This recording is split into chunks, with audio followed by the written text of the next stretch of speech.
Students welcome to నైపుణ్య degree college. ఈరోజు మనం చెప్పుకునేటువంటి అంశం ఏంటంటే ఈ డిగ్రీ ఫస్ట్ ఇయర్ వాళ్ళకి రెండో సెమిస్టర్లో మనకి వ్యాపార అర్థశాస్త్రం అనేటువంటి ఒక సబ్జెక్ట్ ఉంటుందండి. ఆ సబ్జెక్ట్ గురించి మనం ఈ ఆన్లైన్ క్లాస్లో చెప్పుకోవడం జరుగుద్ది.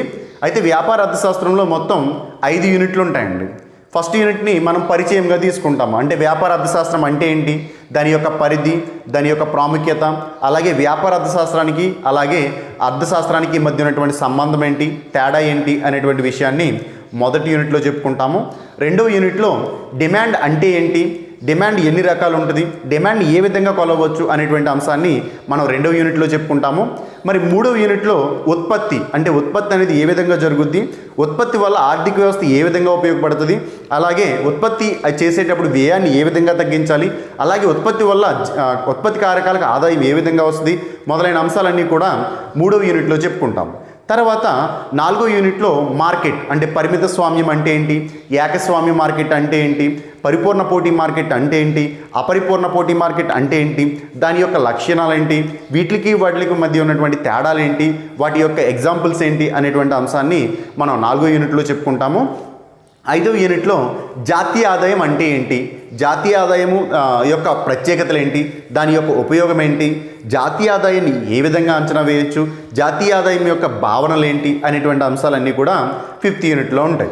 ఇలా వ్యాపార అర్థశాస్త్రంలో 5 యూనిట్ల నుండి మనకి 75 మార్కులకి ఎగ్జామ్ పెట్టడం జరుగుతుందండి. ఎందుకంటే ఇంటర్నల్ మార్క్స్ అనేది 25 ఉంటాయి, మనం ఎగ్జామ్ రాయడానికి మాత్రం 75 మార్క్స్ మాత్రమే ఉంటుంది. అయితే ఇప్పుడు ఈ 5 యూనిట్లో మొదటిగా మనం చెప్పుకునేటువంటి టాపిక్ ఏంటంటే డిమాండ్ అనేటువంటి కాన్సెప్ట్ చెప్పుకుంటాం. ఎందుకని అంటే ఇక్కడ ఉన్నటువంటి 5 యూనిట్లలో చాలా చాలా చాలా ఈజీ యూనిట్ ఏదిరా అంటే డిమాండ్. దీని నుంచి 20 మార్క్స్ వస్తాయి, చాలా తక్కువ కంటెంట్ ఉంటుంది. ఆల్రెడీ మీరు ఇంటర్లో కూడా బాగా చదువు ఉంటారు కాబట్టి మొదటిగా మనం డిమాండ్ అనేటువంటి కాన్సెప్ట్ని స్టార్ట్ చేద్దాము. మీరు కూడా ఈ కాన్సెప్ట్ని చాలా నీట్గా వింటూ నోట్స్ రాసుకొని జాగ్రత్తగా చదవండి. ఓకే ఇప్పుడు మనం చెప్పుకునేటువంటి టాపిక్ ఏంటంటే డిమాండ్. అసలు డిమాండ్ అంటే ఏంటి అంటే నార్మల్గా అందరూ డిమాండ్ అంటే ఎలా మాట్లాడుకుంటామంటే సాధారణ పరిభాషలో ఎలా మాట్లాడతామంటే ఏదైనా ఒక వస్తువుని ఎక్కువ మంది కొనడానుకుంటే దీనికి డిమాండ్ ఎక్కువ ఉంది అంటాం. కానీ అర్థశాస్త్ర పరిభాషలో డిమాండ్ అంటే ఒక వస్తువుని ఎక్కువ మంది కొనడానికి సిద్ధంగా ఉండడం అని కాకుండా దాన్ని కొంచెం విస్తృతంగా చెప్పుకుందాం.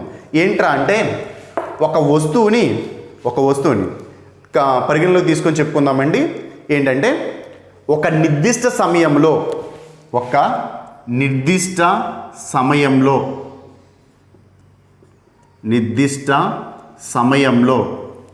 ఒక నిర్దిష్ట ధర వద్ద ఎంతమంది కొనడానికి సిద్ధంగా ఉన్నారో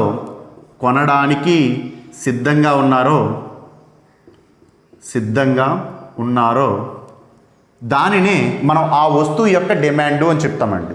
చూడండి, కాబట్టి డిమాండ్ గురించి చెప్పేటప్పుడు మనం ముఖ్యంగా ఒక నిర్దిష్ట సమయం అంటే పాయింట్ ఆఫ్ టైం ఉండాలి, ఒక నిర్దిష్ట ధర అంటే పాయింట్ ఆఫ్ ప్రైస్ ఉండాలి, తర్వాత దాన్ని ఎంతమంది కొనడానికి సిద్ధంగా ఉన్నారో దాన్ని కలిపి మనం ఏమంటామంటే డిమాండ్ అని చెప్పడం జరుగుతుంది.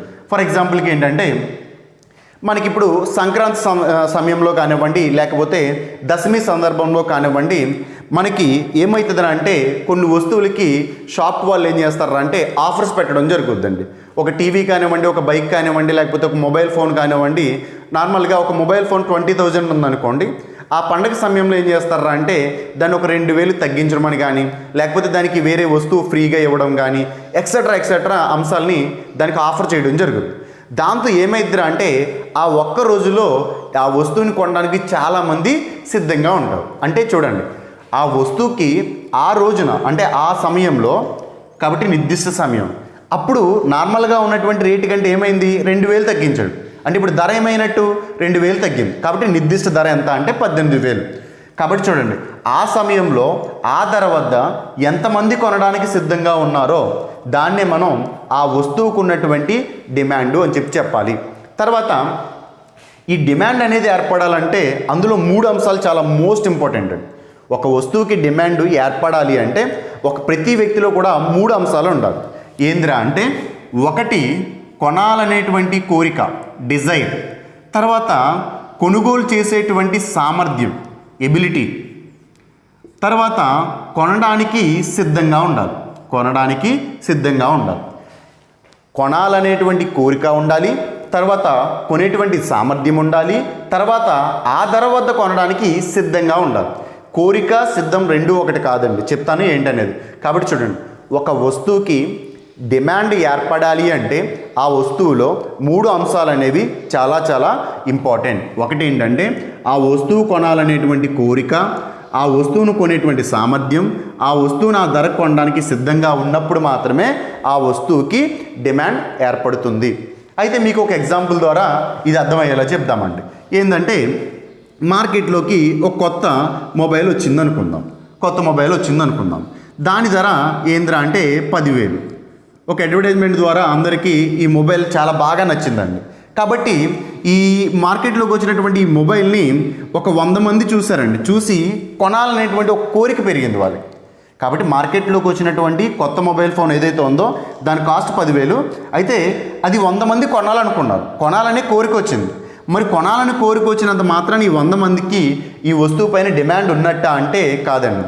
ఈ 100 మందిలో ఒక 50 మందికి 10,000 పెట్టి కొనేటువంటి స్తోమత లేదు, 10,000 పెట్టి కొనేటువంటి స్తోమత అంటే సామర్థ్యం లేదు. ఎప్పుడైతే 50 మందికి కొనే సామర్థ్యం లేదో ఆటోమేటిక్గా ఇందులో ఇంకా 50 మంది మాత్రమే ఈ 10,000 పెట్టి కొనే సామర్థ్యం ఉన్నట్టు. అలా అని చెప్పి 50 మందిని కూడా ఆ వస్తువు యొక్క డిమాండ్ అని చెప్పి చెప్పచ్చా అంటే అలా కూడా చెప్పకూడదు. ఎందుకనంటే ఈ 50 మందికి 10,000 పెట్టి కొనేయడం చాలా ఈజీనే.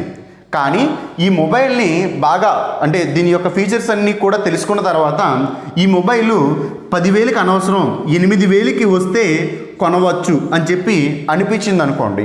అప్పుడు ఇందులో ఒక 10 మంది డ్రాప్ అయ్యారు. దీని రేటు 8,000 ఉంటేనే కొందాము, 10,000 అయితే అనవసరం అని చెప్పి 10 మంది డ్రాప్ అయినప్పుడు ఇంకా మిగిలిన వాళ్ళు ఎంతమంది అంటే 40 మంది. కాబట్టి చూడండి, ఇక్కడ ఈ వస్తువు కొనాలనేటువంటి కోరిక 100 మందికి ఉంది. అలా అని చెప్పి ఆ వస్తువు యొక్క డిమాండ్ 100 అని చెప్పకూడదు. మరి ఆ వస్తువును కొనుగోలు చేసే సామర్థ్యం 50 మందికి ఉంది, అలా అని చెప్పి దాని డిమాండ్ 50 అని చెప్పకూడదు. ఇక్కడ ఈ 40 మందిని మాత్రమే ఆ వస్తువు యొక్క డిమాండ్ అని చెప్పాలి. ఎందుకనంటే ఈ 40 మందికి కొనాలనేటువంటి కోరిక ఉంది, కొనుగోలు చేసేటువంటి సామర్థ్యం ఉంది, తర్వాత ఇదే ప్రైస్కి కొనడానికి ఇష్టపడ్డారు. అప్పుడే ఆ వస్తువుకి డిమాండ్ ఏర్పడింది అని చెప్పి మనం చెప్పాలి. ఓకే, సో ఇది డిమాండ్కి సంబంధించినటువంటి అంశం అండి. అయితే ఇప్పుడు డిమాండ్కి సంబంధించి మార్షల్ అనేటువంటి వ్యక్తి ఒక ఫార్ములా ఇచ్చాడు, డిమాండ్ సూత్రం అంటాం దాన్ని. ఈ డిమాండ్ అనేది దేనికి ఉపయోగపడుతుంది అనేది తెలియాలంటే ఈ డిమాండ్ యొక్క సూత్రాన్ని మనం చర్చించాలి. డిమాండ్ సూత్రం అంటాం. డిమాండ్ సూత్రం అనేటువంటి దాన్ని ఇచ్చినటువంటి వ్యక్తి ఎవరంటే మార్షల్ అనేటువంటి వ్యక్తి ఈ డిమాండ్కి సంబంధించినటువంటి ఫార్ములా వివరించడం జరిగింది. ఏంట్రా అంటే మిగిలిన కారకాలు లేదా మిగిలిన అంశాలు అంటామండి. మిగిలిన అంశాలు అంటాం. కొన్ని చోట్ల ఏమని ఉంటుంది, మిగతా పరిస్థితులని ఇస్తాడు. మిగతా పరిస్థితులన్నా, మిగిలిన కారకాలన్నా, మిగిలిన అంశాలన్నా ఒకటే. ఈ మిగిలిన అంశాలన్నీ కూడా ఎలా ఉండాలి? స్థిరంగా ఉండాలి. ఈ మిగిలిన అంశాలన్నీ కూడా స్థిరంగా ఉన్నప్పుడు ధర తగ్గితే డిమాండ్ పెరుగుతుంది, మరి ధర పెరిగితే డిమాండ్ తగ్గుతుంది. చూడండి చాలా జాగ్రత్తగా, ఈ మార్షల్ అనేటువంటి వ్యక్తి డిమాండ్ సూత్రాన్ని ఏ విధంగా వివరించాడంటే మిగిలిన కారకాలు లేదా అంశాలు స్థిరంగా ఉన్నప్పుడు ధర తగ్గితే డిమాండ్ పెరుగుద్ది, ధర పెరిగితే డిమాండ్ తగ్గుద్ది అని చెప్పాడు. దీని ద్వారా మనకు అర్థమవుతున్నటువంటి విషయం ఏంటంటే ఒక వస్తువు యొక్క డిమాండ్కి ఆ వస్తువు యొక్క ధరకి మధ్య ఒక సంబంధం ఉంది. కాబట్టి డిమాండ్ అనేది దేని తెలియజేస్తుంది? డిమాండ్ సిద్ధాంతం అనేది అంటే ధరకి డిమాండ్కి మధ్య ఉన్నటువంటి రిలేషను, అది ఏ విధంగా మారతాయనేటువంటి విషయాల్ని చర్చించేటువంటి ఒక సిద్ధాంతంగా మనం గుర్తించవచ్చు. అయితే ఇక్కడ చాలామందికి ఒక డౌట్ రావచ్చు, సార్ ఇప్పుడు డిమాండ్ తగ్గితే ధర పెరుగుద్ది, డిమాండ్ పెరిగితే ధర తగ్గుద్ది అని చెప్పచ్చా అంటే చెప్పకూడదండి, అది తప్పు అవుతుంది. ఎందుకనంటే చూడండి, మీకు ఏమనిపిస్తుంది అంటే ధర తగ్గితే డిమాండ్ పెరుగుతుంది, ధర పెరిగితే డిమాండ్ తగ్గుతుంది అన్నప్పుడు సేమ్ టు సేమ్ మార్చి చెప్తే తేడా ఏముంది అనిపించవచ్చు. కానీ మీరు ఎప్పుడైనా ఈ డిమాండ్ సూత్రాన్ని చెప్పేటప్పుడు మొదటిగా ధరని మాత్రమే ముందు మెన్షన్ చేయాలి. ఎందుకనంటే దానికి ఒక రూల్ ఉంది. ఇక్కడ ఈ ధరని చూడండి, ఇక్కడ చూడండి, మిగిలిన కారకాలు స్థిరంగా ఉన్నప్పుడు ధరకి డిమాండ్కి మధ్య ఏ సంబంధం ఉంటుందని చెప్పారండి? ధర తగ్గితే డిమాండ్ పెరుగుద్ది, ధర పెరిగితే డిమాండ్ తగ్గుద్ది అని చెప్పారు. అయితే ఆ మిగిలిన కారకాలు ఏంటో చూద్దాము. ఇప్పుడు మిగిలిన కారకాలు ఏంట్రా అంటే ఆ వస్తువు యొక్క ధర, పిఎన్ అంటే ప్రత్యామ్నాయ వస్తువులు, P1 పిఎన్, తర్వాత వై అంటే ఇన్కమ్, తర్వాత టీ అభిరుచులు. చూడాలి, చాలా జాగ్రత్తగా చూడాలండి. ఇక్కడ ఈ మిగిలిన కారకాలు అనేటప్పటికీ ఏమేమి వస్తాయంటే డిమాండ్ నిర్ణయించే కారకాలుగా తీసుకుంటాం. అంటే ఒక వస్తువు యొక్క డిమాండ్ని నిర్ణయించేటువంటి కారకాలనే మిగిలిన కారకాలు లేదా మిగిలిన అంశాలు లేదా మిగతా పరిస్థితులు అని చెప్పి చర్చిస్తాం. ఈ మిగిలిన పరిస్థితులు స్థిరంగా ఉన్నాయన్నప్పుడు చూడండి, పిఎక్స్ అంటే వస్తువు యొక్క ధర, పిఎక్స్ అంటే వస్తువు యొక్క ధర, వస్తువు యొక్క ధర. పిఎన్ అంటే అర్థం ఏంటంటే వస్తువు యొక్క ప్రత్యామ్నాయ వస్తువు, ప్రత్యామ్నాయ వస్తువు. మరి పిఎన్ అంటే అర్థం ఏంటంటే P1 అంటే ప్రత్యామ్నాయ వస్తువు అండి, పిఎన్ అంటే పూరక వస్తువు. ఇది సబ్స్టిట్యూట్ గూడ్ అంటాము, దీన్ని కాంప్లిమెంటరీ గూడ్ అంటామండి. తర్వాత వై అంటే ఇన్కమ్, ఆదాయము అంటే ఒక సంవత్సర కాలంలో వినియోగదారుడి యొక్క ఆదాయం అని చెప్తాము. టీ అంటే అభిరుచులు, టేస్ట్ అంటామండి. అభిరుచులు, అలవాట్లు ఇందులో చెప్పుకుంటాం. అభిరుచులు అలాగే అలవాట్లు ఇలా చెప్పుకుంటాం. ఇక్కడ చాలా జాగ్రత్తగా గుర్తుపెట్టుకోండి. ఎందుకు ధరనే ముందుగా మెన్షన్ చేయాలి, డిమాండ్ని ఎందుకు తర్వాత చేయాలి అంటే ఇక్కడ డిమాండ్ నిర్ణయించేటువంటి ఈ అంశాలు ఏవైతే ఉన్నాయో వీటికి డిమాండ్కి మధ్య ఒక సంబంధం ఉంటుంది. ఇలా ఈ డిమాండ్కి మిగిలిన అంశాలకి మధ్య ఉన్నటువంటి సంబంధాన్ని తెలియజేయడాన్ని ఏమంటామంటే డిమాండ్ ఫలం అంటాం. డిమాండ్ ఫలం లేకపోతే డిమాండ్ ఫంక్షన్ అంటాం. డిమాండ్ ఫలం అంటే ఏంటంటే డిమాండ్కి ఈ డిమాండ్ నిర్ణయించేటువంటి మిగిలిన కారకాలు లేదా అంశాలు, మిగిలిన కారకాలకి మధ్య ఉన్నటువంటి సంబంధాన్ని గణిత రూపంలో తెలియజేసేటువంటి దాన్ని ఏమంటామంటే డిమాండ్ ఫలం అంటాం. దాని యొక్క సమీకరణం ఏమని రాస్తామంటే డిఎక్స్. ఎకనామిక్స్లో ఎప్పుడు కూడా ఈ క్రింద ఉన్నటువంటి పదాన్ని ఎలా తీసుకుంటామంటే చూడండి, డి అంటే ఎక్స్ యొక్క డిమాండ్ అని అర్థం. కాబట్టి ఇక్కడ ఈ కింద ఉన్నటువంటి పదం ఆ వస్తువు అని చెప్పి మెన్షన్ చేసుకోవాలి మనం. తర్వాత ఎఫ్, తర్వాత P X P1 P N Y T, ఇది ఫార్ములా తీసుకోవాలండి. అంటే డిమాండ్ ఫలానికి సంబంధించినటువంటి సమీకరణం ఏంద్రా అంటే D X is equal to F, తర్వాత P1 పిఎన్ వై టీ అని చెప్పి తీసుకుంటాం. అయితే ఇక్కడ ఎఫ్ అనేది ఏంట్రా అంటే ప్రమేయ సంబంధం. ఎఫ్ అనేది ఏంద్రా అంటే ప్రమేయ సంబంధం, ఫంక్షన్ అంటామండి. డిమాండ్ యొక్క ఫంక్షన్ అంటే ప్రమేయ సంబంధాన్ని, అంటే ఎలా ఈ డిమాండ్కి ఈ డిమాండ్ నిర్ణయించేటువంటి కారకాలకి మధ్య ఏ విధమైనటువంటి సంబంధం ఉంది, ఇది మారడం వల్ల ఇది ఎందుకు మారుతుంది అనేటువంటి ఒక ఫల సంబంధాన్ని లేదా ప్రమేయ సంబంధాన్ని తెలియచేసేటువంటి దాన్నే మనం ఎఫ్గా ఇండికేట్ చేయడం జరుగుద్ది. ఓకే, అయితే ఇక్కడ చాలా జాగ్రత్త చూడండి. ఇక్కడ ఈ డిమాండ్ నిర్ణయించేటువంటి మిగిలిన కారకాలు ఏవైతే ఉన్నాయో ఈ మిగిలిన కారకాల్లో ఏ మార్పు వచ్చినా అది డిమాండ్లో మార్పుని తీసుకొస్తాయి. ఒకవేళ వస్తువు యొక్క ధర మారిందనుకోండి, డిమాండ్లో మార్పు తీసుకొస్తుంది. ఒకవేళ ప్రత్యామ్నాయ వస్తువు విషయంలో మార్పు వచ్చిందనుకోండి, డిమాండ్లో మార్పు వస్తుంది. ఒకవేళ పూరక వస్తువులు అంటే కాంప్లిమెంటరీ గూడ్స్లో మార్పు వస్తే డిమాండ్లో మార్పు వస్తుంది. ఆదాయంలో మార్పు వస్తే డిమాండ్లో మార్పు వస్తుంది. అభిరుచుల్లో మార్పు వస్తే డిమాండ్లో మార్పు వస్తుంది. అంటే దీన్ని బట్టి మనకు అర్థమైంది ఏంటి, ఈ డిమాండ్ నిర్ణయించే కారకాలు అంటే డిటర్మినెంట్స్ ఆఫ్ డిమాండ్ అంటాం. అంటే డిమాండ్ని నిర్ణయించే కారకాలలో మార్పు వస్తేనే డిమాండ్లో మార్పు వస్తుంది. కాబట్టి చూడండి, డిమాండ్లో మార్పు అనేది ఎవరి మీద ఆధారపడ్డది, డిమాండ్ ఫంక్షన్ మిగిలిన కారకాలు అంటే డిమాండ్ యొక్క డిటర్మినెంట్స్ నిర్ణయించే అంశాలపైన ఆధారపడి ఉంది. అందుకనే వీటిని ఏమంటామంటే స్వతంత్ర కారకాలు అంటాం. స్వతంత్ర కారకాలు అంటాం. మరి డిమాండ్ అనేది వీటిపైన ఆధారపడుతుంది కాబట్టి దీన్ని ఏమంటామంటే ఆధారిత కారకము. ఆధారిత కారకము అయితే కొన్ని చోట్ల చలాంకం అని ఉంటుంది. ఆధారిత చలాంకము, స్వతంత్ర చలాంకాలు అని ఉంటాయి. ఓకే, అయితే మీరు ఇలాగే గుర్తుపెట్టుకోండి, అవసరం లేదు ఇది ఆధారిత చలాంకము. ఓకే, చూడండి, అంటే డిపెండెంట్ ఫ్యాక్టర్ అంటాము, వీటిని ఇండిపెండెంట్ ఫ్యాక్టర్స్ అంటాం. డిమాండ్ నిర్ణయించేటువంటి వీటిని ఏమంటాంరా అంటే ఇండిపెండెంట్ ఫ్యాక్టర్స్ అంటాము. దీన్ని ఏమంటాంరా అంటే డిపెండెంట్ ఫ్యాక్టర్ అంటాం, అంటే ఆధారిత కారకము. వీటినేమో స్వతంత్ర కారకాలు అంటాం. కాబట్టి చాలా జాగ్రత్త గుర్తుంచుకోవాలి. ఇప్పుడు డిమాండ్ రకాలు చెప్పుకున్నప్పుడు ఆదాయ డిమాండ్ అంటామండి, ధర డిమాండ్ అంటాము, జాత్యాంతర డిమాండ్, ఇలా చెప్పుకుంటూ వెళ్తాం. మీరు చెప్పే ప్రతి చోట కూడా ఈ డిమాండ్ని సెకండే చెప్తాం. ఇప్పుడు ఆదాయ డిమాండ్ అని అడిగాడు అనుకోండి, ఆదాయంలో వచ్చినటువంటి మార్పు వల్ల డిమాండ్లో మార్పు ఏ విధంగా వచ్చిందో తెలియజేసేదాన్ని, అంటే ఆదాయానికి డిమాండ్కి. అంటే ఇక్కడ చూడండి, ఈ డిమాండ్ని దేని ద్వారా గుర్తిస్తున్నామో దాన్ని ఎప్పుడు ముందే రాయాలి. ఎందుకని? డిమాండ్ అనేది వీటిపైన ఆధారపడుతుంది కాబట్టి వీటినే ముందు రాయాలి. అందుకని మనం ఎప్పుడూ కూడా డిమాండ్ ఫార్ములాకి సంబంధించి ధరనే ముందు మెన్షన్ చేయాలి. ఈ ధర మారడం వల్లే డిమాండ్లో మార్పు వస్తుంది.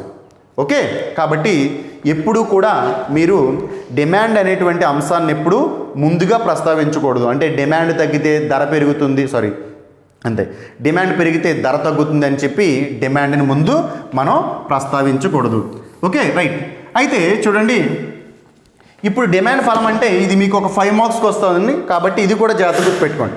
డిమాండ్ ఫలం అంటే ఏంటంటే డిమాండ్కి దాన్ని నిర్ణయించేటువంటి కారకాలకి మధ్య ఉన్నటువంటి సంబంధాన్ని గణిత రూపంలో చెప్తే దాన్ని డిమాండ్ ఫలం లేదా డిమాండ్ ఫంక్షన్ అంటాము. ఇందులో ఈ డిమాండ్ నిర్ణయించే కారకాలు అనేవి ఎప్పుడు కూడా స్వతంత్రంగా ఉంటాయి. ఈ డిమాండ్ అనేది ఆధారితంగా అంటే డిపెండెంట్గా ఉండడం జరుగుద్ది. అయితే మీకు ఇక్కడ కొన్ని డౌట్స్ రావచ్చు. ఏంటి సార్, ఇప్పుడు వస్తువు ధర మారితే డిమాండ్ పెరుగుతుంది అన్నారు, మరి ప్రత్యామ్నాయ పూరక వస్తువులు, ఆదాయం, అలాగే అభిరుచుల అలవాట్లు మారితే డిమాండ్లో మార్పు వస్తుంది అంటున్నారు కదా, అసలు ఏంటివి, ఎందుకు వస్తాయి అనేటువంటి డౌట్ రావచ్చు. అయితే చూడండి, ఇప్పుడు ఫర్ ఎగ్జాంపుల్ పూరక వస్తువులు అంటే ఏంటంటే కాంప్లిమెంటరీ గూడ్స్ అంటాం, అంటే జాయింట్ గూడ్స్ అని కూడా అంటామండి. వీటిని జాయింట్ గూడ్స్ అని కూడా అంటాం. ఫర్ ఎగ్జాంపుల్కి ఏంటంటే కారు, అలాగే పెట్రోల్. ఈ కారు పెట్రోల్ని మనం పూరక వస్తువులు అంటాం. లేకపోతే ఇప్పుడు కాఫీ పెట్టాలనుకోండి, కాఫీ పొడి అలాగే పాలు, వాటిని ఏమంటామంటే పూరక వస్తువులు అంటాం. అంటే ఒక వస్తువు లేకుండా ఇంకొక వస్తువు పని చేయదు. ఇప్పుడు ఫర్ ఎగ్జాంపుల్ కారు ఉందండి, పెట్రోల్ లేకపోతే వేస్ట్, బైకు పెట్రోల్, కాబట్టి ఒకటి లేకపోతే ఆటోమేటిక్గా ఇంకొకటి యూజ్ ఉండదు అనమాట. కాబట్టి ఇలా ఒకదాన్ని వాడడానికి ఇంకొక వస్తువు ఖచ్చితంగా అవసరమైతే దాన్ని పూరక వస్తువులు అంటాం. అయితే మరి ప్రత్యామ్నాయ వస్తువులు అంటే ఏంటంటే ఒకే రకమైనటువంటి అవసరాన్ని తీర్చేటువంటి లక్షణాలు ఉన్నటువంటి మరొక వస్తువు. ఒకే రకమైనటువంటి అవసరాన్ని తీర్చేటువంటి లక్షణాలు కలిగినటువంటి మరొక వస్తువు. ఎగ్జాంపుల్కి ఏంటంటే సబ్బులు, అంటే సోప్స్ తీసుకోవచ్చండి, టూత్పేస్ట్ తీసుకోవచ్చండి, బైక్స్ తీసుకోవచ్చండి, కార్స్ తీసుకోవచ్చు. ఇప్పుడు చూడండి, కార్లు చాలా రకాలు, హోండా అని కానివ్వండి, లేకపోతే మారుతి సుజుకి అని కానివ్వండి, టొయోటా అని కానివ్వండి, ఇలా చాలా రకాలు ఉన్నాయి. ఇక్కడ ఒక్కొక్కటి ఒక్కొక్క కంపెనీ. నీకు ఒకవేళ హోండా నచ్చలేదు అనుకోండి, వేరే కంపెనీకి వెళ్ళిపోతావు. లేకపోతే బైక్స్కి వెళ్ళామనుకోండి, హీరో హోండా అని, యమహా అని, ఎక్సెట్రా ఉంటాయి. అదే సోప్స్లోకి వచ్చామనుకోండి, లక్స్ అని, బేడీ మిక్స్ అని, ఇలా చాలా రకాలు ఉంటాయి. టూత్పేస్ట్లోకి వస్తే కోల్గేట్, క్లోజప్ ఇలా ఉంటాయి. ఒకవేళ నీ క్లోజప్ అనేది వాడుతూ ఉంటావు, నీ క్లోజప్ లేదనుకోండి, దాని ప్లేస్లో మనం ఏం వాడతామంటే కోల్గేట్ వాడతాం. అంటే ఇక్కడ నీ అవసరాన్ని తీర్చడానికి ఏవైతే లక్షణాలు మరొక వస్తువుకు ఉంటాయో దాన్ని ఆల్టర్నేటివ్ గుడ్ లేదా సబ్స్టిట్యూషన్ గుడ్ లేదా ప్రత్యామ్నాయ వస్తువు అంటాం. కాబట్టి చాలా జాగ్రత్తగా గుర్తుపెట్టుకోవాలి. ప్రత్యామ్నాయ వస్తువు అంటే ఏంటంటే ఒక అవసరాన్ని తీర్చడానికి కావలసినటువంటి లక్షణాలు మరొక వస్తువుకు ఉంటే దాన్ని ప్రత్యామ్నాయ వస్తువు అంటాము. ఎగ్జాంపుల్కి ఏంద్రా అంటే టూత్పేస్ట్ తీసుకోవచ్చు మనం, ఓకేనండి, లేకపోతే సబ్బులు అంటే సోప్స్ తీసుకోవచ్చు. మరి పూరక వస్తువులు అంటే ఏంటి? ఒక వస్తువు లేకుండా ఇంకొక వస్తువు ఉండాలి. ఇప్పుడు కారు వెళ్ళాలంటే పెట్రోల్ ఉండాలి, పెట్రోల్ దేనిలో కొడతాం అంటే కారుకు వాడతాం. కాబట్టి రెండు కూడా ఏమంటామంటే పూరక వస్తువులు అంటాం. ఇక్కడ కూడా మనకి ఏమవుతుందా అంటే ఈ పూరక వస్తువులు ప్రత్యామ్నాయ వస్తువుల విషయంలో కూడా డిమాండ్లో మార్పు వస్తాయి. ఇది ఏంటి అనేది మనం తర్వాత చెప్పుకుంటాము. జస్ట్ గుర్తుపెట్టుకోండి, ఈ వస్తువు యొక్క ధర, ప్రత్యామ్నాయ వస్తువు, పూరక వస్తువు, ఆదాయం, అభిరుచులు, అలవాట్లు, వీటినన్నింటినే మనం ఏమంటామంటే మిగిలిన అంశాలు లేదా కారకాలు అంటాం. కాబట్టి మార్షల్ డెఫినేషన్ ప్రకారం సూత్రం ప్రకారం ఫార్ములా ప్రకారం మనం ఇక్కడ మెయిన్లీ ఒక పదాన్ని చాలా బాగా గుర్తుపెట్టుకోవాలి. మిగిలిన అంశాలు స్థిరంగా ఉన్నప్పుడు అంటే రిమైనింగ్ ఫ్యాక్టర్స్ అనేవి కాన్స్టెంట్గా ఉన్నప్పుడు మాత్రమే ధర తగ్గితే డిమాండ్ పెరుగుద్ది, ధర పెరిగితే డిమాండ్ తగ్గుద్ది అనేటువంటి అంశాన్ని గుర్తుపెట్టుకోవాలి. ఓకే, ఇది డిమాండ్కి సంబంధించినటువంటి సూత్రం అండి. అయితే ఇప్పుడు డిమాండ్కి ధరకి మధ్య ఉన్న సంబంధాన్ని డిమాండ్ సిద్ధాంతం అనేది తెలియజేస్తుందని చెప్పాం. అయితే ఈ ధరకి డిమాండ్కి మధ్య ఉన్నటువంటి సంబంధాన్ని మనం ఒక పట్టిక రూపంలో చెప్తామండి. ఎలా అంటే చూడండి, ఇప్పుడు ధర తర్వాత డిమాండ్, ధరకి డిమాండ్కి మధ్య ఉన్నటువంటి సంబంధాన్ని ఒక పట్టిక రూపంలో చెప్దాము.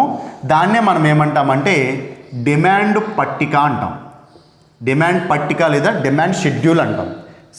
డిమాండ్ పట్టిక అంటే ఏంటంటే ఈ ధరకి డిమాండ్కి మధ్య ఉన్నటువంటి సంబంధాన్ని ఒక పట్టిక రూపంలో తెలిపితే దాన్ని డిమాండ్ పట్టిక అంటాం. అయితే చూడండి, డిమాండ్ పట్టికని మనం ఇక్కడ చూద్దాము. ఏంటంటే చూడండి, ధర ఒక 5 రూపాయలు ఉందనుకుందాం. ఇప్పుడు ఫర్ ఎగ్జాంపుల్ ఏంటంటే యాపిల్ తీసుకుందామండి. యాపిల్ తీసుకుందాం. ఈ యాపిల్ యొక్క ధర 5 రూపాయలు ఉంది. 5 రూపాయలు ఉన్నప్పుడు ఎన్ని కొనడానికి నువ్వు ఇష్టపడుతున్నావు అంటే 10 యాపిల్స్ కొంటావు. ఒక్కొక్క యాపిల్ ధర 5 రూపాయలు అయినప్పుడు 10 యాపిల్ కొనాలనుకుంటాం. అయితే ఈ ధర ఏమైందంటే 5 రూపాయలు ఉన్నది కాస్త 1 రూపాయి తగ్గింది, అంటే 4 రూపాయలకి వచ్చింది. ఇలా 4 రూపాయలు ఉన్నప్పుడు నువ్వు ఈ యాపిల్ని ఎన్ని కొనాలనుకుంటావురా అంటే 20 కొనాలనుకుంటావు. ఇంకొక రూపాయి తగ్గింది, అప్పుడు 3 రూపాయలు అయింది. 3 రూపాయలు ఉన్నప్పుడు నువ్వు ఎన్ని యాపిల్ కొనాలనుకుంటున్నావురా అంటే 30. మరి ఇంకొక రూపాయి తగ్గింది అంటే 2 రూపాయలు అయిందండి. 2 రూపాయలు అయినప్పుడు డిమాండ్ ఎంత తగ్గిందిరా అంటే పెరిగిందిరా అంటే 40. అంటే 40 యాపిల్ కొనడానికి నువ్వు రెడీ అయ్యావు. ఈ ధర అనేది ఇంకొక రూపాయి తగ్గి చివరికి రూపాయికి వచ్చింది. అప్పుడు నువ్వు 50 యాపిల్ కొనడానికి సిద్ధంగా ఉన్నావు. అంటే ఇక్కడ చాలా జాగ్రత్త చూడాలి. ధర అనేది ఇక్కడ ఎక్కువగా ఉంది, అందువల్ల ఇక్కడ డిమాండ్ అనేది ఏమవుతుంది, తక్కువగా ఉంది. ధర అనేది ఇక్కడ తక్కువగా ఉంది, డిమాండ్ అనేది ఎక్కువగా ఉంది. ఈ పట్టికను చూస్తుంటే మనకు ఒక విషయాన్ని అర్థం అవ్వాలి. ధర తగ్గే కొద్దీ డిమాండ్ పెరుగుతుంది, ధర పెరిగే కొద్దీ డిమాండ్ తగ్గుతూ వస్తుంది. కాబట్టి చాలా జాగ్రత్తగా గుర్తించాలి. ధర 5 రూపాయలు ఉన్నప్పుడు 10, 4 ఉన్నప్పుడేమో 20, 3 రూపాయలు ఉన్నప్పుడు 30 యాపిల్స్, 2 రూపాయలు ఉన్నప్పుడు 40 యాపిళ్ళు, 1 రూపాయి ఉన్నప్పుడు 50 యాపిళ్ళు డిమాండ్ చేస్తున్నాం. ఈ పట్టికని కనుక మనం అబ్జర్వ్ చేస్తే, పరిశీలిస్తే మనకు ఒక విషయం అర్థమైంది. డిమాండ్కి ధరకి మధ్య ఒక వ్యతిరేక సంబంధం ఉందని అర్థమవుతుంది. ఈ ధరకి డిమాండ్కి మధ్య ఒక వ్యతిరేక సంబంధం, అంటే రివర్స్ రిలేషన్ అనేది ఎలా ఉందంటే ఆపోజిట్గా ఉంది. అలా ఈ ధరకి డిమాండ్కి ఉన్నటువంటి వ్యతిరేక సంబంధాన్నే మనం ఏమంటామంటే విలోమ సంబంధం అంటాం. విలోమ సంబంధం అంటాము. విలోమ సంబంధం అంటాం. అయితే విలోమ సంబంధం అంటే ఏంట్రా అంటే ధరకి డిమాండ్కి మధ్య ఉన్నటువంటి వ్యతిరేక సంబంధం, దాన్ని ఏమంటాము విలోమ సంబంధం. అంటే ఇన్వర్స్ రిలేషన్ లేదా ఇన్వర్స్ ప్రపోర్షన్ అంటాం. ఓకే, అయితే ఇక్కడ మనం ఈ ధరకి డిమాండ్కి ఉన్నటువంటి సంబంధాన్ని పట్టిక రూపంలో చెప్పుకున్నాం. దాన్ని ఒక రేఖాపటం కింద పటంలో కూడా చెప్పుకోవచ్చండి. ఎలా చెప్పుకోవచ్చు అంటే మనం ఒక గ్రాఫ్ తీసుకుంటే ఇలా తీసుకోవాలండి. ఇక్కడ ఓ అనేటువంటి పదాన్ని రాస్తాము, ఇక్కడ ఎక్స్ అంటాం. కాబట్టి దీన్ని ఏమంటామంటే ఓఎక్స్ అక్షం అంటామండి. ఓఎక్స్ అక్షం అంటాం.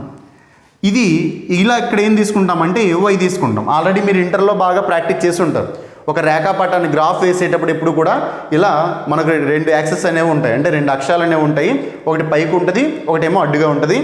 ఇక్కడ మనం మిడిల్లో ఏం తీసుకుంటామంటే ఓ అనేటువంటి ఒక పదాన్ని తీసుకుంటాము. దీన్ని ఓఎక్స్ అక్షం అంటాము, దీన్ని ఓవై అక్షం అంటాం. అయితే ఇప్పుడు ఈ ఓఎక్స్ అక్షం పైన మనం ఏం తీసుకుంటామంటే డిమాండ్ అనేటువంటి దాన్ని తీసుకుంటాం. అంటే ఈ ఓఎక్స్ అనేది దేన్ని ఇండికేట్ చేస్తుంది, డిమాండ్ని సూచిస్తుంది. తర్వాత మరి ఓవై అనేది దేన్ని చూపిస్తుందా అంటే ధరను చూపిస్తుందండి. ఓకేనండి, మరి చూద్దాం. ఇక 10, 20, 30, 40, 50 ధరకు వచ్చేటప్పటికి 1, 2, 3, 4, 5. అయితే చూడండి చాలా జాగ్రత్తగా. డిమాండ్ పట్టిక అంటే ఏంటో చెప్పుకున్నాము. ఇక్కడ డిమాండ్ యొక్క రేఖాపటం గురించి చెప్తున్నాము. అంటే డిమాండ్ని పట్టిక రూపంలోనే కాకుండా రేఖాపటం ద్వారా కూడా చూపించవచ్చు. ఇక్కడ చూడండి, ధరకి డిమాండ్కి మధ్య ఉన్నటువంటి సంబంధం ఏంటని అడుగుతాడు. అడిగితే విలోమ సంబంధం. ఎందుకని? ధర తగ్గితే ఆటోమేటిక్గా డిమాండ్ పెరుగుతుంది, ధర పెరిగితే డిమాండ్ తగ్గుతుంది. కాబట్టి ఇప్పుడు కూడా ధరకి డిమాండ్కి ఏ సంబంధం ఉంటుందంటే విలోమ సంబంధం ఉంటుంది. Okay, right. అయితే ఇక్కడ చూడండి, మనం ఇక్కడ 5 రూపాయలు తీసుకుందాం. ఫస్ట్ ధర అనేది 5 రూపాయలు ఉన్నప్పుడు ఎన్ని యాపిల్స్ డిమాండ్ చేస్తున్నాము? 10 యాపిల్స్ కొనడానికి రెడీగా ఉన్నాం. అయితే ఇక్కడ చూడండి, 5, 10 ఎక్కడుంది? ఇక్కడ. మనం ఎప్పుడు కూడా రేఖాపటంలో ఇలా కొంచెం డిస్టెన్స్ తగ్గుద్ది కదని చెప్పి అడ్డుగా వేయకూడదండి. గ్రాఫ్ ఎప్పుడు కూడా ఎలా ఉండాలంటే ఒక స్క్వేర్ రూపంలో ఉండాలి. కాబట్టి చూడండి, ఈ 10 అలాగే 5 రెండు కూడా స్క్వేర్ రూపంలో ఖండించుకునేటువంటి ప్లేస్ ఇదండి, ఇది. కాబట్టి మనం ఇక్కడ ఈ మూలగా ఒక డాట్ పెట్టుకుంటాం. తర్వాత ధర 4 రూపాయలు ఉన్నప్పుడు ఎన్ని డిమాండ్ చేస్తున్నాము? 20. కాబట్టి 20 ఇక్కడ ఉంది, 4 ఇక్కడ ఉంది. కాబట్టి రెండు ఖండించుకునేటువంటి ప్లేస్ ఎక్కడ అంటే, కాబట్టి ఇక్కడ ఒక డాట్ పెట్టుకుంటామండి, ఇక్కడ డాట్ పెట్టుకుంటాం. తర్వాత 3 రూపాయలు ఉన్నప్పుడు 30. కాబట్టి చూడండి, ఈ రెండు ఖండించుకునేటువంటి ప్లేసు ఇక్కడ. తర్వాత 2 రూపాయలు ఉన్నప్పుడు 40 డిమాండ్ చేస్తున్నాం.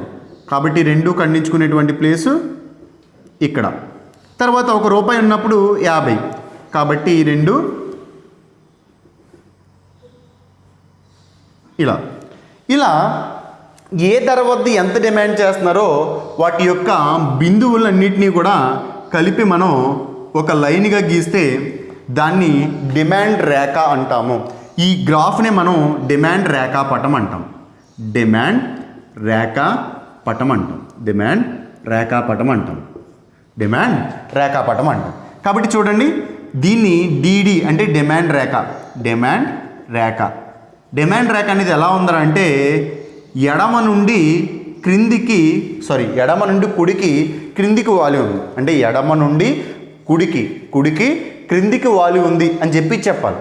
అంటే డిమాండ్ కర్వ్ అనేది ఎలా ఉంటుంది అంటే downwards from left to right అని చెప్పి మనం చెప్పడం జరుగుతుంది. సో ఇది డిమాండ్కి ధరకి ఉన్నటువంటి సంబంధాన్ని ఒక గ్రాఫ్ పరంగా చూపిస్తే దాన్ని డిమాండ్ రేఖాపటం అంటాము.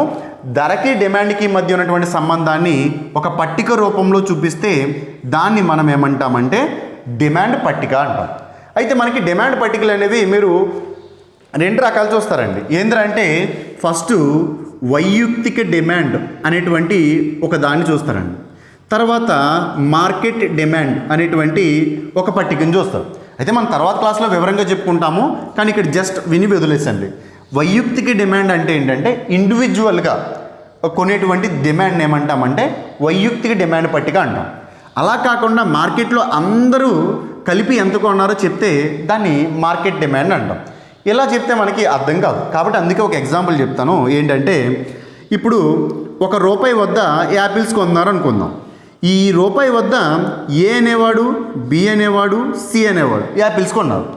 ఇదే రూపాయికి ఏ అనేవాడు 2 యాపిల్స్ కొన్నాడు. ఇదే రూపాయికి బి అనేవాడు 5 యాపిల్స్ కొన్నాడు. 1 రూపాయికి సి అనేవాడు 4 యాపిల్ కొన్నాడు.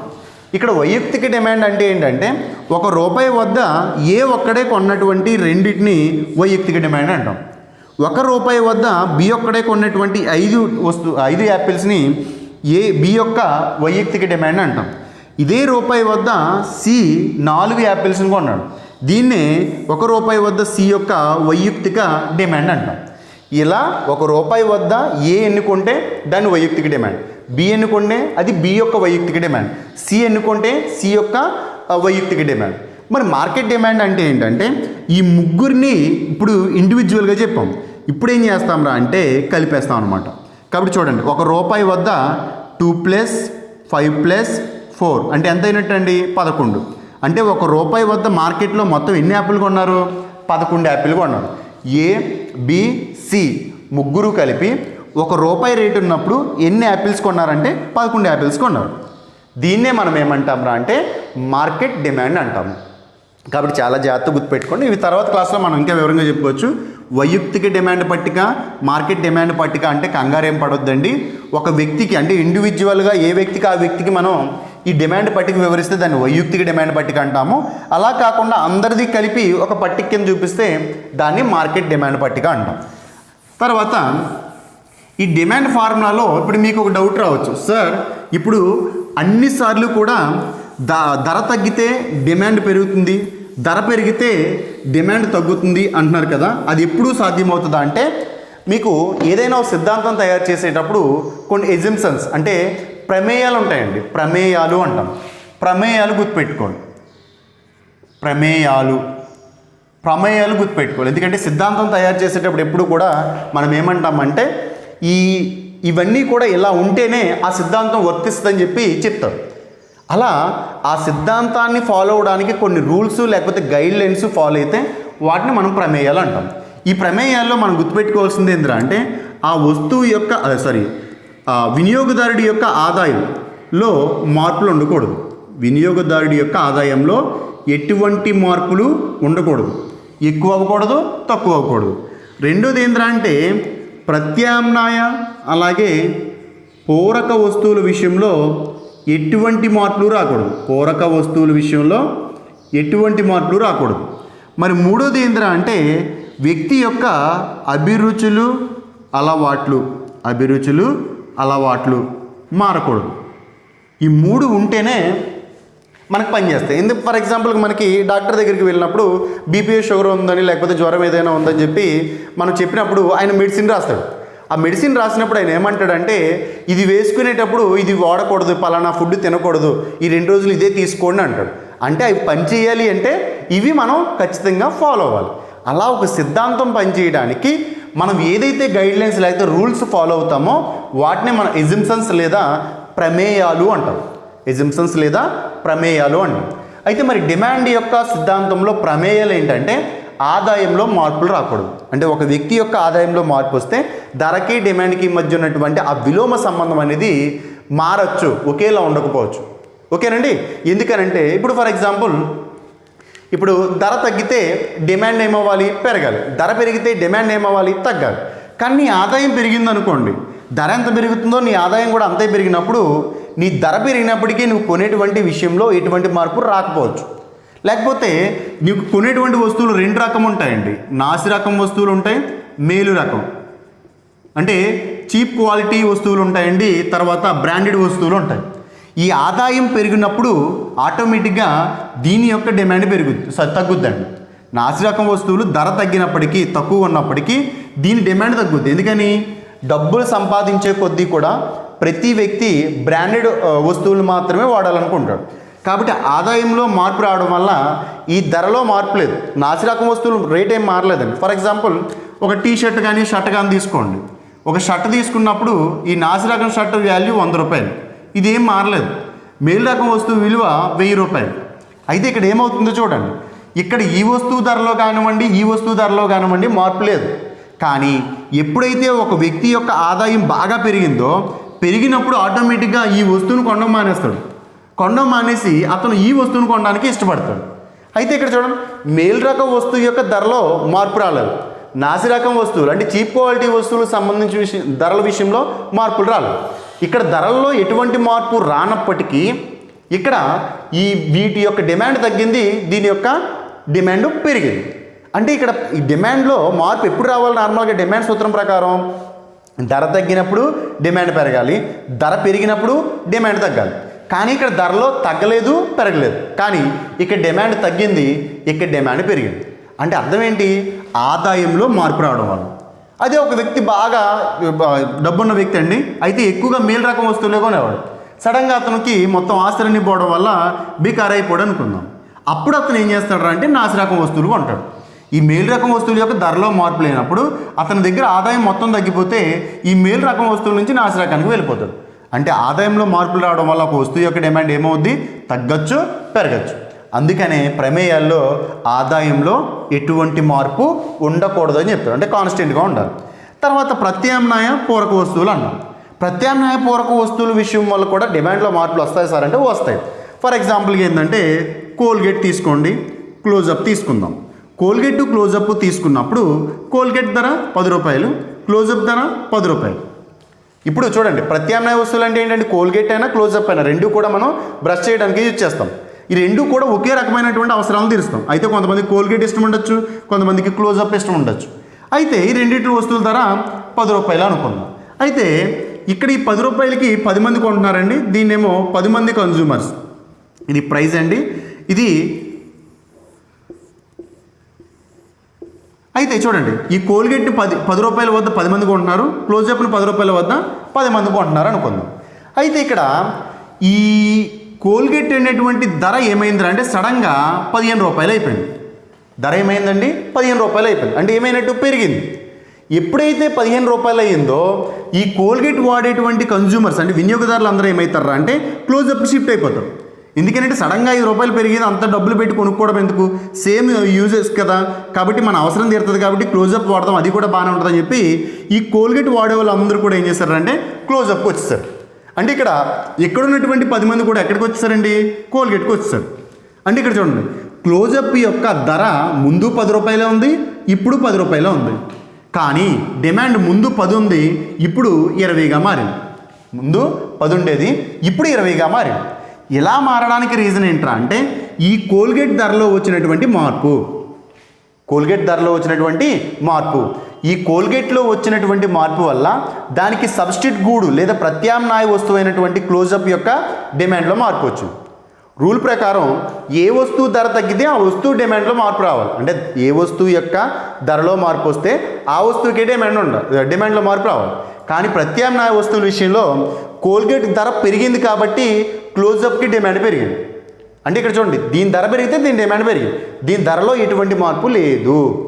అందుకనే చూడండి, ప్రత్యామ్నాయ వస్తువుల విషయంలోకి వచ్చేటప్పుడు కూడా ఏమవుతుంది, ఒక వస్తువు యొక్క ధరలో మార్పు వచ్చినప్పుడు ఆటోమేటిక్గా వేరే వస్తువు యొక్క డిమాండ్లో మార్పు ఆటోమేటిక్గా వచ్చేస్తుంది. కాబట్టి ఈ వస్తువు ధరకి ఈ వస్తువు డిమాండ్కి మధ్య అవినాభావ సంబంధం ఉంటుందండి. అది మనం తర్వాత చెప్పుకుంటాము. దాన్ని క్రాస్ డిమాండ్ లేదా జాతీయాంతర డిమాండ్ అని కూడా అంటాము. మన డిమాండ్ రకాలు చెప్పుకున్నప్పుడు చెప్పుకుంటాం. ఇప్పుడు క్లోజప్ ధర 15 రూపాయలు అని చెప్పుకున్నాము. ఇప్పుడు 10 రూపాయల నుంచి 5 రూపాయలు తీసుకొచ్చాడు అనుకోండి, ఈ క్లోజప్ వాడే వాళ్ళందరూ కోల్గేట్కి వెళ్ళిపోతారు. పాపం ఈ క్లోజప్ వాడు ఫస్ట్ ఏ రేట్ అయితే పెట్టాడో ఇప్పుడు కూడా అదే రేటు పెట్టాడు, అది ఏం మార్చలేదు. కానీ దానికి ప్రత్యామ్నాయ వస్తువు అయినటువంటి వీడు రేటు పెంచినప్పుడు కానీ తగ్గించినప్పుడు కానీ దీని యొక్క డిమాండ్లో మార్పులు వస్తాయి. అందువల్ల ధరకి డిమాండ్కి మధ్య ఉన్నటువంటి విలోమ సంబంధం అనేది ఎప్పుడూ ఒకేలా ఉండాలి అంటే ప్రత్యామ్నాయ వస్తువులు ఒకేలా ఉండాలి. అట్ ద సేమ్ టైం పూరక వస్తువులు అన్నాం. పూరక వస్తువులు అంటే ఏంటంటే ఇప్పుడు చూడండి, బైక్ ఉంది, పెట్రోల్ ఉంది. ఇప్పుడు బైకు పెట్రోల్ లేదా కారు పెట్రోల్ తీసుకుందాం, బైకు పెట్రోల్ తీసుకుందాం. అయితే ఇప్పుడు పెట్రోల్ ధర ఇప్పుడు నార్మల్గా 100 రూపీస్ ఉంది, 100 రూపీస్ ఉంది. ఇప్పుడు ఏమైందిరా అంటే చూడండి, ఇది ఒక వస్తువు, ఇది ఒక వస్తువు. ఇప్పుడు పెట్రోల్ ధర 100 రూపాయల నుంచి 20 రూపాయలకి అయిపోయింది, 20 రూపాయలకి అయిపోయింది. ఎప్పుడైతే పెట్రోల్ ధర తగ్గిందో మరి పెట్రోల్కి డిమాండ్ పెరగాలి, పెట్రోల్కి డిమాండ్ పెరగాలి. నీకు ధర పెరిగినా తగ్గినా నువ్వు ఎప్పుడు పెట్రోల్ ఎంత కావాలో అంత అవసరాన్ని కొట్టించుకోండి. మరి దేనికి డిమాండ్ పెరుగుతారంటే బైకుకి డిమాండ్ పెరిగిపోతుంది. ఇప్పుడు చాలామంది పెద్ద బైకులు ఎందుకు కొనుక్కోర్రా అంటే డబ్బులు లేక కాదండి. అలాంటి పెద్ద బైకులు కొన్నప్పుడు పెట్రోల్కి మెయింటెనెన్స్కి ఎక్కువైపోద్ది, పోషించలేమనేటువంటి ఒక భయంతో ఈ బైకులను ఎవరో కొనరు. ఎప్పుడైతే పెట్రోల్ రేటు తగ్గిందో ఆటోమేటిక్గా బైక్ రేటు కూడా ఏమవుద్ది, పెరిగిపోద్ది. అందుకని చూడండి, ఇక్కడ బైక్ రేట్లో ఎటువంటి తేడా లేదు. ముందు 50,000 ఉంది, ఇప్పుడు 50,000 ఉంది. కానీ పెట్రోల్ రేట్లో మార్పు 80 రూపాయలు వచ్చింది. ఈ పెట్రోల్ రేటు తగ్గడం వల్ల ఈ బైక్ రేట్ అనేది పెరిగింది. మరి బైక్కి మనం డిమాండ్ సూత్రాన్ని అప్లై చేస్తే ఎలా చేయాలి? బైక్ ధర తగ్గితే బైక్ డిమాండ్ పెరిగిందని చెప్పాలి. కానీ ఇక్కడ ధరలో ఎటువంటి మార్పు రాకపోయినా ఈ బైక్ యొక్క డిమాండ్లో మార్పు వచ్చింది. అలా తీసుకురావడానికి కారణం ఏంటంటే పెట్రోల్, అంటే దాని యొక్క పూరక వస్తువు అయినటువంటి పెట్రోల్లో మార్పు రావడం వల్ల దీనిలో మార్పు వచ్చింది. అందుకనే ఈ డిమాండ్ సూత్రం అనేది వర్తించాలి, పనిచేయాలి అంటే ఈ ప్రత్యామ్నాయ వస్తువుల విషయంలో, పూరక వస్తువుల విషయంలో ఏ మార్పు రావు, ఎప్పుడు ఒకేలా ఉంటాయని చెప్పి ప్రమేయం చేస్తాం. తర్వాత అభిరుచులు, అలవాట్లు అన్నాం. ఇప్పుడు క్లోజప్ ఉంది. క్లోజప్ వాడిన తర్వాత మనకి ధర ₹1 పెంచాడు. మరి ధర పెరిగినప్పుడు దాన్ని నువ్వు వాడేటువంటి డిమాండ్ కూడా ఏమవ్వాలి, తగ్గాలి. ధర పెరిగితే డిమాండ్ తగ్గాలి. కానీ ఎప్పుడైతే నీకు అది అలవాటుగా మారిపోద్దో అది ₹1 పెరిగినప్పటికీ నువ్వేమనుకుంటావు, అదే కొనుక్కుందాము, మనం ఆల్రెడీ అది ఎప్పటి నుంచో వాడుతుంది కదా, వేరే టూత్పేస్ట్ కనుక వాడినట్లయితే మనకి ఏదైనా ఇబ్బందులు కలుగుతాయేమో అనేటువంటి భయంతో ధర పెరిగినప్పటికీ నువ్వేం చేస్తావు అంటే నువ్వు దాన్నే కొంటావు. లేకపోతే సడన్గా క్లోజప్ ధర తగ్గిపోయింది, ₹10 ఉండేటువంటిది ఏమైందంటే ₹5 తగ్గిపోయింది. కానీ నీకు ఆ క్లోజప్ వాడి ఏమైందంటే నీకు పెద్దగా రుచించట్లేదు. అప్పుడు ఏం చేస్తావు, కొత్తగా మార్కెట్లోకి వచ్చినటువంటి టూత్పేస్ట్ కొనాలనుకుంటావు. కాబట్టి ఇక్కడ ధర తగ్గినప్పటికీ దానిపైన నీ ఫోకస్ వెళ్ళదు. కారణం ఏంది, ఆ టూత్పేస్ట్ వాడేటువంటి ఇంట్రెస్ట్ నీకు లేదు. కాబట్టి ఇంట్రెస్ట్ లేనప్పుడు నీకు ధరకి పెరగడం తరగడం అనేది కూడా ప్రామాణికంగా తీసుకోము. కాబట్టి చూడండి, ఈ ప్రమేయాలు అంటే ఏంటంటే ఆ సిద్ధాంతాన్ని, డిమాండ్ సూత్రం కరెక్ట్గా పనిచేయాలి అంటే ఈ ఆదాయంలో కానీ, ప్రత్యామ్నాయ పూరక వస్తువుల విషయంలో కానీ, వ్యక్తి యొక్క అభిరుచులు అలవాట్లలో కానీ ఎటువంటి మార్పులు లేవు అని చెప్పి చేసినప్పుడు మాత్రమే ధర తగ్గితే డిమాండ్ పెరుగుతుంది, ధర పెరిగితే డిమాండ్ తగ్గుతుంది. ఓకే, మరి డిమాండ్ అంటే ఏంటో చెప్పుకున్నాము, దాని డెఫినేషన్ చెప్పుకున్నాము, సూత్రం చెప్పుకున్నాము, పట్టిక చెప్పుకున్నాము, రేఖాపటం చెప్పుకున్నాము, దాని యొక్క ప్రమేయం చెప్పుకున్నాము. మరి మనం ఇంకేం చెప్పుకోవాలరా అంటే మినహాయింపులు, డిమాండ్కి సంబంధించి మినహాయింపులు అంటే ఎగ్జిబిషన్స్ అంటామండి. మినహాయింపులు అంటే ఏంటంటే నార్మల్గా ధరకి డిమాండ్కి మధ్య ఉన్నటువంటి సంబంధం ఏంద్రా అంటే విలోమ సంబంధం అని చెప్పాం. విలోమ సంబంధం అని చెప్పాం. అయితే కొన్ని సందర్భాల్లో కొన్ని వస్తువుల విషయంలో ఏమవుద్దిరా అంటే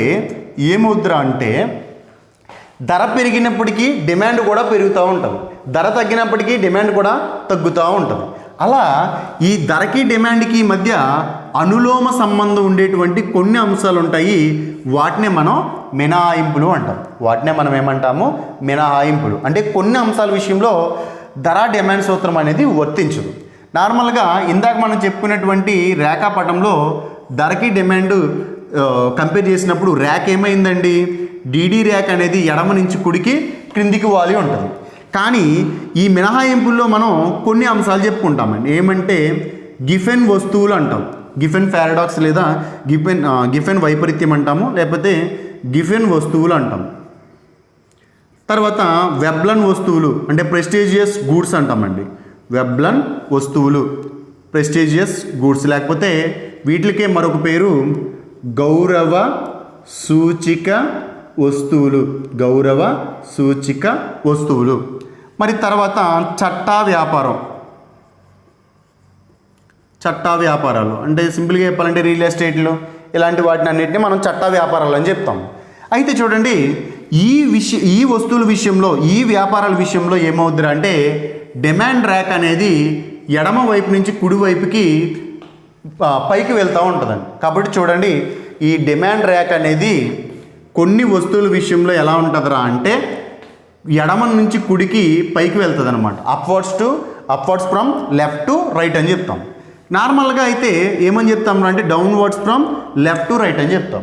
అంటే ఈ మినహాయింపులకు సంబంధించినటువంటి ఈ వస్తువుల విషయంలో తప్ప మిగిలిన విషయంలో ఎప్పుడు కూడా డిమాండ్ ర్యాక్ అనేది ఇలా ఎడమ నుంచి కుడికి వాలి ఉంటుంది.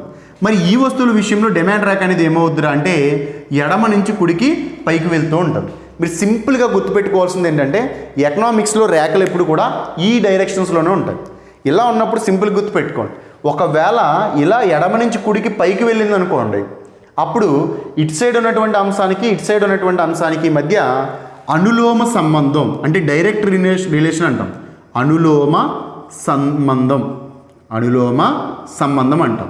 ఒకవేళ ఆ రేఖ ఎడమ నుంచి కుడికి వాళ్ళు ఉందనుకోండి, ఈ యాంగిల్లో ఉందనుకోండి, ఇది విలోమ సంబంధం, ఇన్వర్స్ రిలేషన్ అంటాం. దీన్నేమో ఇన్వర్స్ రిలేషన్ అంటాము, దీన్నేమో డైరెక్ట్ రిలేషన్ అంటాం. సో అనులోమ సంబంధం అంటే ఏంటి, ఇది పెరిగితే ఇది పెరుగుద్ది, ఇది తగ్గితే ఇది తగ్గుద్ది. అంటే దీనికి మధ్య సేమ్ రిలేషన్ ఉంటుంది. కానీ ఇలా ఉన్నప్పుడు ఇది తగ్గిందనుకోండి ఇది పెరగచ్చు, ఇది పెరిగిందనుకోండి ఇది తగ్గచ్చు. కాబట్టి వ్యతిరేక సంబంధం ఉంటుంది. కాబట్టి సింపుల్గా ఎకనామిక్స్లో మీరు గుర్తించాల్సింది ఏంటంటే రేఖలు అనేవి ఎప్పుడు కూడా ఈ రకంగానే ఉంటాయి. ఇలా ఉంటే విలోమ సంబంధం, ఇలా ఉంటే అనులోమ సంబంధం. కాబట్టి చూడండి, గిఫెన్ వస్తువుల విషయం, అలాగే వెబ్లన్ వస్తువులు అంటే ఏంటి, చట్ట వ్యాపారాలు అంటే ఏంటి, ఎందుకంటే ఈ మూడు కూడా మనం మినహాయింపుల్లో చెప్పుకుంటాం. గిఫెన్ వస్తువులను ఎందుకంటామంటే గిఫెన్ అనేటువంటి ఆర్థికవేత్త ఈ ఇంగ్లాండ్లో ఒకసారి కొన్ని వస్తువులపైన, నిత్యావసర వస్తువులపైన ఈ ప్రయోగం చేశాడు. అలా చేసినప్పుడు వాటి గురించి ఒక విషయం తెలిసింది. ఈ డిమాండ్ సూత్రం అనేటువంటిది అన్ని విషయాలపైన వర్తిస్తుంది, కానీ ఈ పర్టికులర్గా కొన్ని వస్తువులపైన పనిచేయట్లేదని చెప్పి గిఫెన్ చెప్పడంతో ఆ వస్తువుల్ని గిఫెన్ వస్తువులు అన్నాం. ఇతను ఒక ఇంగ్లాండ్కి చెందినటువంటి ఆర్థికవేత్త. ఇతను కొన్ని వస్తువులపైన ప్రయోగం చేశాడండి, అనాలిసిస్ చేశాడండి. చేసినప్పుడు ఈ డిమాండ్ సూత్రం అనేది దానిపైన అప్లై కాలేదు. ఫర్ ఎగ్జాంపుల్కి ఏంటంటే ఇంగ్లాండ్లో అక్కడ ప్రజల యొక్క ఆహారం ఏంద్ర అంటే రొట్టెలండి. అయితే ఆ రొట్టె యొక్క ధర పెరిగింది. మరి రూల్ ప్రకారం రొట్టె యొక్క ధర పెరిగితే దాని యొక్క డిమాండ్ ఏమవ్వాలి, తగ్గాలి. కానీ ప్రజలు ఏం చేశారా అంటే ఆ రొట్టెల్లోకి తినేటువంటి నాన్ వెజ్ ఏదైతే ఉందో ఈ నాన్ వెజ్ను కొనడాన్ని పెట్టేటువంటి డబ్బులు తగ్గించి ఆ రోటీని కొనడానికి ఎక్కువ పెట్టండి. నార్మల్గా రోటీ అలాగే నాన్ వెజ్ రెండు కలిపి తింటారండి. ఎప్పుడైతే రోటీ ధర పెరిగిందో ఆటోమేటిక్గా వీళ్ళు ఏం చేస్తారంటే దీనిపైన పెట్టే ఖర్చు తగ్గించి ఈ రోటీల పైన పెట్టే ఖర్చు పెంచారు. అంటే ఏమవుతుంది చూడండి, ఇక్కడ రోటీ ధర పెరిగినప్పటికీ దానికి డిమాండ్ పెరిగింది కానీ తగ్గలేదు. కాబట్టి చూడండి, ధర పెరిగింది, డిమాండ్ పెరిగింది. అంటే ప్రజలు నిత్యావసర వస్తువులు ఏవైతే ఉన్నాయో వాటిపైన ధర పెరిగినప్పటికీ డిమాండ్లో ఎటువంటి తగ్గింపు ఉండదు. అలా ఈ గిఫెన్ ఇంగ్లాండ్లో చేసినటువంటి వస్తువులను ఏమంటామంటే గిఫెన్ వస్తువులు అంటాం. అతని పేరు మీదుగా ఆ వస్తువులకి గిఫెన్ వస్తువులు అని పెట్టాం. ఆ వస్తువుల విషయంలో డిమాండ్ సూత్రం అనేది వర్తించదు. అక్కడ ఏమవుద్ది, ధర పెరిగినప్పటికీ డిమాండ్ కూడా పెరుగుద్ది, ధర తగ్గితే డిమాండ్ తగ్గుతుందని కూడా చెప్పలేము. రూల్ ప్రకారం అయితే ధర తగ్గితే డిమాండ్ పెరగాలి, ధర పెరిగితే డిమాండ్ తగ్గాలి. కానీ కొన్ని వస్తువుల విషయంలో ధరలో మార్పు వచ్చినప్పటికీ డిమాండ్లో మార్పు చెప్పలేము. తర్వాత వెబ్లన్ వస్తువులు లేదా గౌరవ సూచిక వస్తువులు అంటాం.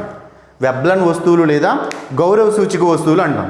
గౌరవ సూచిక వస్తువులు అంటే ఏంటంటే మనకి సమాజంలో ఒక హోదాను తీసుకొస్తాయి అనేటువంటి వస్తువులు ఏవైతే ఉన్నాయో వాటిని గౌరవ సూచిక వస్తువులు అంటాం. ఫర్ ఎగ్జాంపుల్కి ఏంటంటే బంగారం కానివ్వండి, డైమండ్స్ కానివ్వండి, కార్లు కానివ్వండి, మొబైల్ ఫోన్స్ కానివ్వండి, ఇలాంటి వాటిని మనం ఏమంటామంటే గౌరవ సూచిక వస్తువులు అంటాం. అవి రేటు పెరిగే కొద్దీ మనం ఏమనుకుంటామంటే ఎక్కువ హోదాని ఇస్తాయి. ఇప్పుడు ఫర్ ఎగ్జాంపుల్ ఇప్పుడు డైమండ్ చాలా చిన్నది ఉంటుందండి, కాస్ట్ చాలా ఎక్కువ ఉంటుంది. ఒకవేళ డైమండ్ రేట్ పెరిగినప్పటికీ అందరూ ఏమనుకుంటారంటే రేటు పెరిగినా కొనుక్కుంటే సమాజంలో ఒక హోదా ఉంటుంది అని చెప్పి రేటు పెరిగినప్పటికీ దాన్ని కొనడానికి ఇష్టపడతారు. కాబట్టి బంగారం ధర పెరిగినప్పటికీ, వజ్రాల ధర పెరిగినప్పటికీ, కార్లు బైకులు ధరలు పెరిగినప్పటికీ వాటి డిమాండ్లో మార్పులు రావు. ఎందుకనంటే అవి గౌరవ సూచిక వస్తువులు. ఎంత ధర పెరిగితే అంత వాల్యూ పెరుగుద్దని చెప్పి ప్రజలు ఒక నమ్మకంతో బ్రతుకుతూ ఉంటారు. కాబట్టి ఆ విషయంలో కూడా, ఆ వస్తువుల విషయంలో కూడా ఈ డిమాండ్ ఫార్ములా అనేది పెద్దగా వర్తించదు. తర్వాత చట్టా వ్యాపారం అంటే జాయింట్ స్టాక్ మార్కెట్లు కానివ్వండి, లేకపోతే స్టాక్ మార్కెట్లు కానివ్వండి, లేకపోతే రియల్ ఎస్టేట్లు కానివ్వండి, వీటిని ఏమంటామంటే చట్టా వ్యాపారాలు అంటాం. సింపుల్గా చెప్పాలంటే రియల్ ఎస్టేట్ ఏదైతే ఉందో దాన్ని చట్టా వ్యాపారంలో చెప్పుకోవచ్చు. ఇప్పుడు చూడండి, ఇటీవల కాలంలో ల్యాండ్ వాల్యూ అనేది చాలా విపరీతంగా పెరుగుతుందండి. ల్యాండ్ వాల్యూ అనేది విపరీతంగా పెరుగుతుంది. మరి ల్యాండ్ వాల్యూ పెరిగినప్పుడు నార్మల్గా అయితే ఈ డిమాండ్ సూత్రం ప్రకారం ఏమవ్వాలి, ల్యాండ్ని ఎవరు కొనకూడదు. కానీ ఇటీవల కాలంలో ల్యాండ్ రేట్ పెరిగే కొద్దీ ఇంకా ఎక్కువగా ఉంటున్నారు. అంటే ఏంటి వీళ్ళ ఫీలింగు, ఈ ల్యాండ్ ఇప్పటికే రేటు పెరిగింది, ఒకవేళ మనం ఇప్పుడు కొనుక్కుంటే ఫ్యూచర్లో ఇంకా పెరుగుద్దేమో అని ధర పెరిగినప్పటికీ డిమాండ్ ఇంకా పెంచుకుంటూ ఉంటాం, అంటే తగ్గదు అక్కడ. కాబట్టి ఇలా కొన్ని వస్తువుల విషయంలో, కొన్ని అంశాల విషయంలో ఈ డిమాండ్ సూత్రము వర్తించదు. అందులో ముఖ్యంగా గిఫెన్ వస్తువులు, వెబ్లన్ వస్తువులు లేదా గౌరవ సూచిక వస్తువులు, అలాగే చట్టా వ్యాపారాలు ఏవైతున్నాయో అవి ఈ డిమాండ్ సూత్రానికి వర్తించవు. అలా వర్తించినటువంటి వీటినే మనం ఏమంటామంటే మినహాయింపులు లేదా ఎగ్జిప్షన్స్ అంటాము. ఓకే, ఇది డిమాండ్కి సంబంధించినటువంటి మొదటి క్లాసు. అయితే మనం తర్వాత క్లాస్లో ఏం చెప్పుకుంటామంటే డిమాండ్ యొక్క రకాలేంటి, ఆ డిమాండ్ని ఏ విధంగా కొలుస్తాము అనేటువంటి అంశాలని మనం తర్వాత క్లాస్లో చెప్పుకుంటాం. ఓకే.